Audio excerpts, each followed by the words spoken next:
Chrysanthemum, written by Kevin Hinkes, read by Gabby Benton. The day she was born was the happiest day in her parents' lives.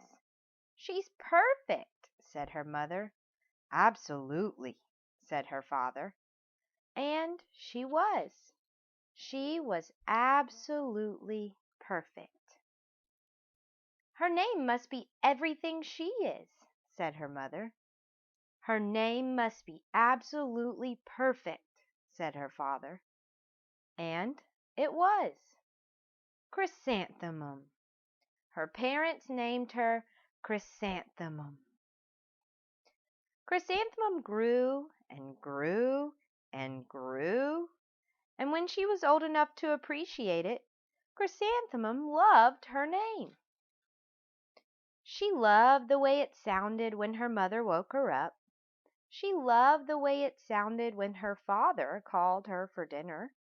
And she loved the way it sounded when she whispered it to herself in the bathroom mirror. Chrysanthemum, chrysanthemum, chrysanthemum. Chrysanthemum loved the way her name looked when it was written with ink on an envelope. She loved the way it looked when it was written with icing on her birthday cake. And she loved the way it looked when she wrote it herself with her fat orange crayon.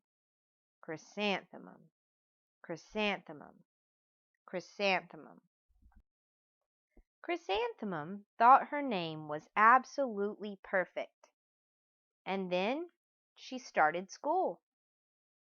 On the first day, Chrysanthemum wore her sunniest dress and her brightest smile.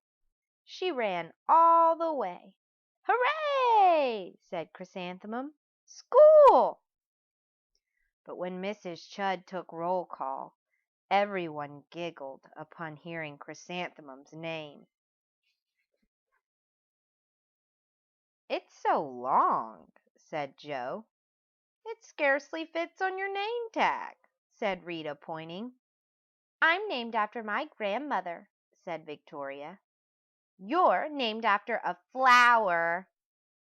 Chrysanthemum wilted. She did not think her name was absolutely perfect. She thought it was absolutely dreadful. The rest of the day was not much better. During nap time, Victoria raised her hand and informed Mrs. Chudd that Chrysanthemum's name was spelled with 13 letters. "That's exactly half as many letters as there are in the entire alphabet," Victoria explained. "Thank you for sharing that with us, Victoria," said Mrs. Chudd. "Now put your head down." "If I had a name like yours, I'd change it," Victoria said as the students lined up to go home. "I wish I could," thought Chrysanthemum miserably. "Welcome home," said her mother. "Welcome home," said her father. "School is no place for me," said Chrysanthemum. "My name is too long. It scarcely fits on my name tag, and I'm named after a flower." "Oh, pish!" said her mother. "Your name is beautiful, and precious, and priceless, and fascinating, and winsome," said her father. "It's everything you are," said her mother. "Absolutely perfect," said her father. Chrysanthemum felt much better after her favorite dinner, macaroni and cheese with ketchup, and an evening filled with hugs and kisses and parchesi. That night Chrysanthemum dreamed that her name was Jane. It was an extremely pleasant dream. The next morning Chrysanthemum wore her most comfortable jumper. She walked to school as slowly as she could. She dragged her feet in the dirt.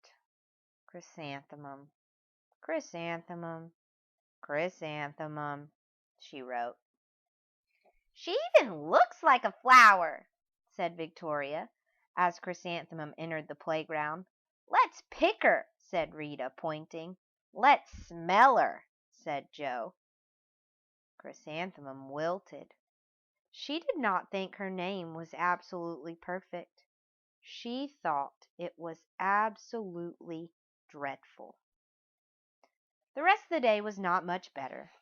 During nap time, Victoria raised her hand and said, "A chrysanthemum is a flower. It lives in a garden with worms and other dirty things." "Thank you for sharing that with us, Victoria," said Mrs. Chudd. "Now put your head down."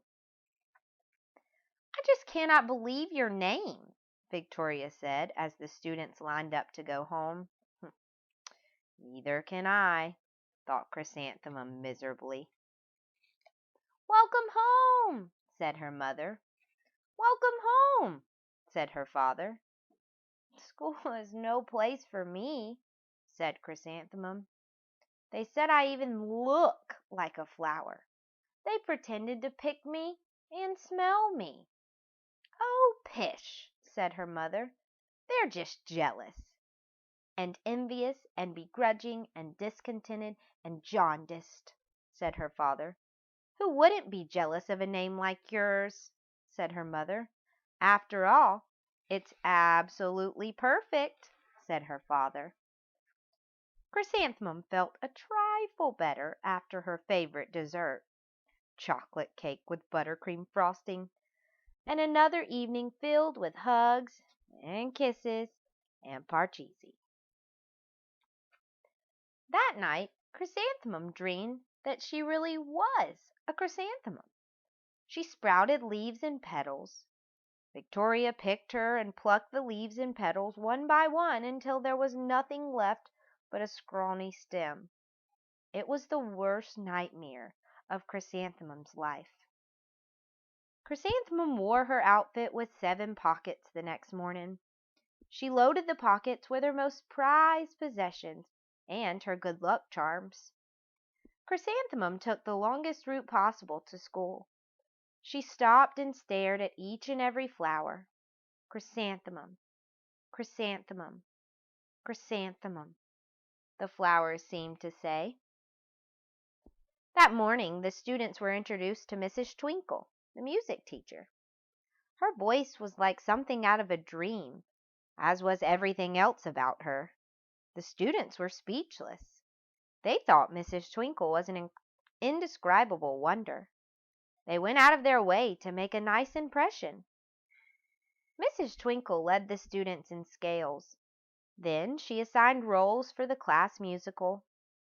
Victoria was chosen as the dainty fairy queen. Rita was chosen as the spiffy butterfly princess. Joe was chosen as the all-important pixie messenger. And Chrysanthemum was chosen as a daisy. "Chrysanthemum's a daisy! Chrysanthemum's a daisy!" Joe, Rita, and Victoria chanted, thinking it was wildly funny. Chrysanthemum wilted. She did not think her name was absolutely perfect. She thought it was absolutely dreadful. "What's so humorous?" asked Mrs. Twinkle. "Chrysanthemum," was the answer. "Her name is so long," said Joe. "It scarcely fits on her name tag," said Rita, pointing. "I'm named after my grandmother," said Victoria. "She's named after a flower." "My name is long," said Mrs. Twinkle. "It is?" said Joe. "My name would scarcely fit on a name tag," said Mrs. Twinkle. "It would?" said Rita, pointing. "And," said Mrs. Twinkle, "I'm named after a flower, too." "You are?" said Victoria. "Yes," said Miss Twinkle. "My name is Delphinium, Delphinium Twinkle. And if my baby is a girl, I'm considering Chrysanthemum as a name. I think it's absolutely perfect." Chrysanthemum could scarcely believe her ears. She blushed, She beamed. She bloomed. Chrysanthemum! Chrysanthemum! Chrysanthemum! Joe, Rita, and Victoria looked at Chrysanthemum longingly. "Call me Marigold," said Joe. "I'm Carnation," said Rita, pointing. "My name is Lily of the Valley," said Victoria. Chrysanthemum did not think her name was absolutely perfect. She knew it.